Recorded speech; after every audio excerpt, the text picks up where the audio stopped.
Revisão, sétimo. Vai lá, revisão. Revisão, sétimo ano, unidade qual?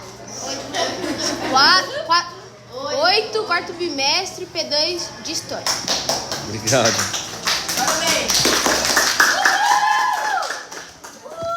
Então, os bandeirantes. Bandeirante é o exército português na América Portuguesa, porque ainda não existia Brasil, certo? Então, os bandeirantes são os militares.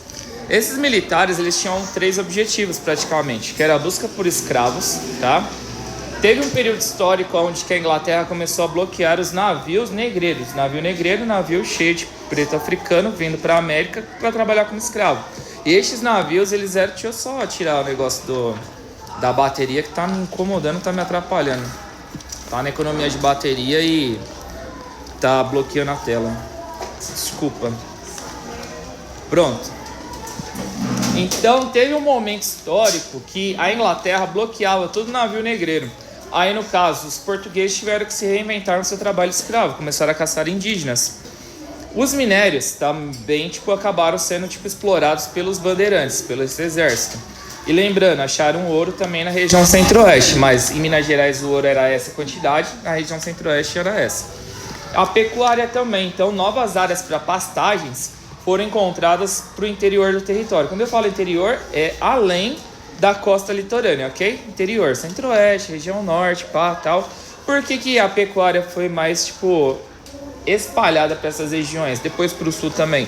Porque toda a costa litorânea era utilizada para a produção da cana-de-açúcar. Então, todo espaço de terra, produção de cana. Então, começaram a achar novas terras para as pastagens mais para o interior. E lembrando, o gado era importante para muito, tanto para transporte de mercadorias, o gado era importante para alimentação também, a produção do charque, que é a carne seca. O couro também era utilizado, o leite da vaca também para alimentação. Depois até o queijo foi utilizado como patrimônio, porque pegava o leite, não tinha geladeira, então transformava em queijo para este leite durar mais tempo. Vilões ou heróis? Os bandeirantes são vilões ou heróis? Até aqui em São Paulo nós temos um monumento dos bandeirantes, uma estátua para poder representá-los. Tem uma rodovia também, aquela que vai para o Hopi Hari, West Wild, tal. Então, são heróis ou são vilões? Os dois. O Brasil, ele dobrou de tamanho por conta do trabalho dos bandeirantes. Então, para muitos, os bandeirantes são heróis, porque se não tivesse esse trabalho dos bandeirantes, não tínhamos ultrapassado o Tratado de Tordesilhas, o Tratado de Madrid não teria sido estabelecido e o Brasil não teria essa porção territorial que nós temos hoje. E para muitos, os bandeirantes são vilões, porque aonde que eles passavam encontravam indígenas, então os indígenas eram mortos, aculturados, perdiam sua cultura, isso é aculturação, perdia a cultura, eram escravizados, eram torturados, massacrados. Então os indígenas perdiam as suas vidas, então para muitos eles são vilões, para outros eles são heróis. Tropeirismo, tá? O tropeirismo, o que é o tropeirismo? Tropeirismo seria o transporte utilizando cavalos, mulas, até um pouco do gado. Então, o tropeirismo seria a utilização desses animais para o transporte. Nós tínhamos o tropeirismo mais forte do sul com direção a Minas Gerais. Saía-se de uma cidade chamada de Viamão, cidade do Rio Grande do Sul, até o destino de Minas Gerais. Este caminho que eles percorriam é chamado de caminho de Viamão. Saía da cidade de Viamão até Minas Gerais para poder levar ali, alimentos, e daí depois de Minas Gerais ir até o Rio de Janeiro, para a região portuária, para poder transportar os minérios. Dúvidas sobre tropeirismo? Tá? Tropeirismo é a utilização dos animais como transporte de mercadorias. Sobre o ouro, nós tivemos aí a corrida do ouro. O que é a corrida do ouro? Porque estava todo mundo focado lá no Nordeste. Quando encontraram o ouro em Minas Gerais, todo mundo saiu que nem doido para Minas Gerais para poder fazer essa extração, por isso que é chamado de corrida do ouro. Quem chegasse primeiro acabava tomando posse desses recursos. A corrida do ouro ela aconteceu depois da insurreição. Lembra que caiu na prova anterior? Insurreição pernambucana, Maurício de Nassau, muito bom, ajudou todo mundo. A Holanda tirou Maurício de Nassau, a população ficou revoltada e se revoltaram contra a Holanda. A Holanda perdeu, foi para o Caribe, vendeu cana-de-açúcar mais barato e o Brasil quebrou economicamente. Depois dessa quebra econômica, tivemos que nos reinventar e, no caso, achar o ouro. Essa foi a reinvenção econômica que encontramos. falei que eles foram pra Arábia. É do lado, né? É do lado. Vou colocar meio certo, tá? Então a corrida do ouro. Aonde que foi, tipo, que encontraram mais ouro? Encontraram ouro em maior proporção do estado de Minas Gerais na cidade de Vila Rica, atual Ouro Preto, tá?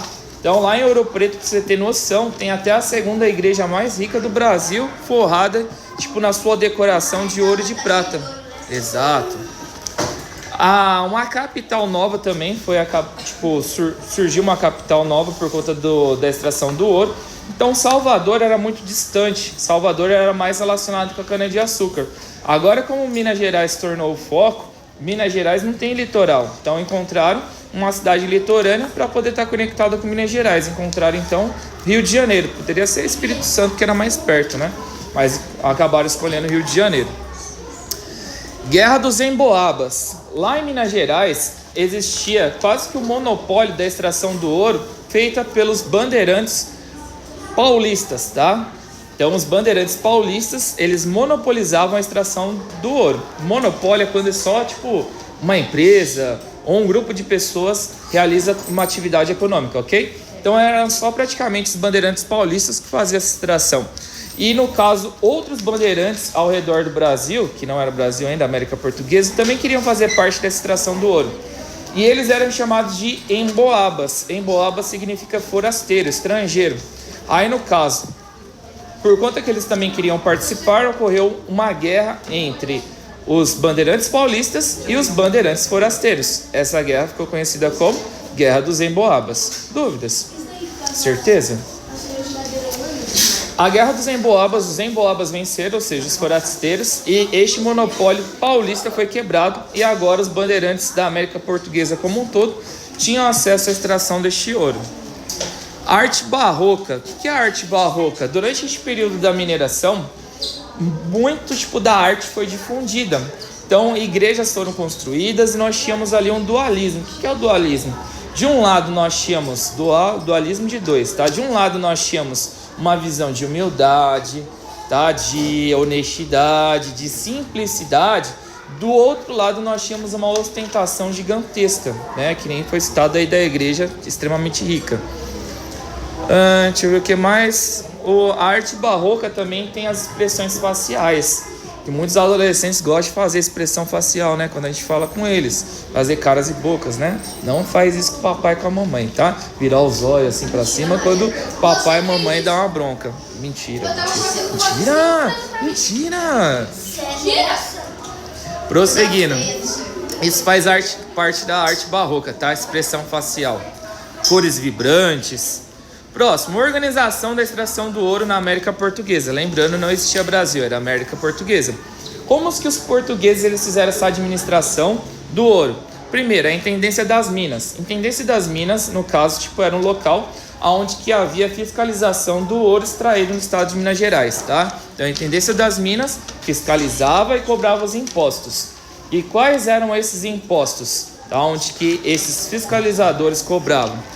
O primeiro imposto, o quinto, então toda extração do ouro, 20%, ou seja, um quinto, deveria ser pago como imposto para o rei de Portugal, lá em Portugal mesmo, tá? Então vamos supor, Murilo extraiu 100 quilos de ouro, 20 desses quilos de ouro deveria ser destinado para o rei de Portugal. Captação. Então era um imposto pago com relação ao número de escravos. Se você tinha 100 escravos, você ia pagar imposto por cada um dos 100 escravos. Se você tinha 10, seu imposto era menor porque você só tinha 10 escravos. Isso era captação. Derrama. Quando uma pessoa não conseguia pagar todos os seus impostos mensais, os bens dela acabavam sendo penhorado, acabava sendo destinado para poder pagar ali como imposto para o rei de Portugal. Então vamos supor que a Bela está extraindo ouro, ela tinha que pagar lá 20 quilos de ouro, ela conseguiu só 10. Então, no caso, ia atrás da fazenda da Bela, atrás da junta de bois da Bela, ia atrás da casa dela, atrás, já entenderam já, né? Até dar o valor financeiro dos 20 quilos de ouro. E aquele santinho lá? Santo do Pau Oco? Eu esqueci de colocar na prova. Fala aí, é mó legal. Não, ele vai estender o vídeo, vai ficar com 2 horas de Dá quanto tempo? Mas é simples, né? Santo do Pau Oco é um pau. É um pau. As pessoas que extraíam, no caso os escravos, eles pegavam, tipo, fazia tudo quanto é forma para poder, tipo, esconder o ouro. Colocava no meio da boca, entre a língua, colocava no cabelo, nas partes íntimas, enfim, tudo quanto é lugar. E no caso, uma estratégia foi esconder o ouro dentro do santinho.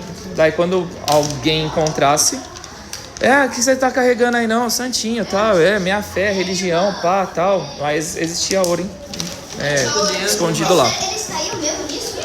Sim. Estrada Real. Existia só um caminho para poder levar o ouro até o porto do Rio de Janeiro. Este caminho era chamado de Estrada Real. Então vamos supor que a Estrada Real passe pela Avenida Capitão João, que é essa daqui da avenida, certo? Se alguém pegasse uma rua diferente e um bandeirante acabasse, tipo, encontrando ele, um fiscal encontrasse ele por uma rota diferente, todo o ouro que ele possuía seria preso, porque ele está tentando achar uma nova rota e nisso ele poderia desviar o ouro. Dúvidas?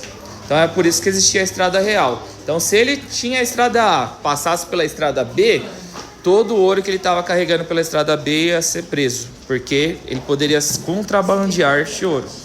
Fundição, último tópico para a gente poder finalizar a revisão. Então, essa extração do ouro eles encontravam pepitas de ouro, pedrinhas pequenininhas. E isso era muito fácil de contrabandear, exemplo lá do Santo do Pauoco, que nem o João acabou mencionando.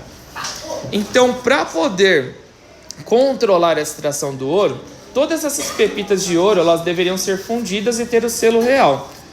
Porque se alguém tivesse carregando ouro que não tivesse fundido em barra, este ouro era preso. Assim, no caso, havia um controle maior, porque a barra de ouro era muito maior do que a pepita em si. Então essa era uma estratégia. Tinha que ter o selo real também. Se não tivesse o selo real, todo o ouro que a pessoa estivesse transportando era preso. E assim a gente finaliza a nossa The Last Movie Revision History do ano. Vamos falar ano.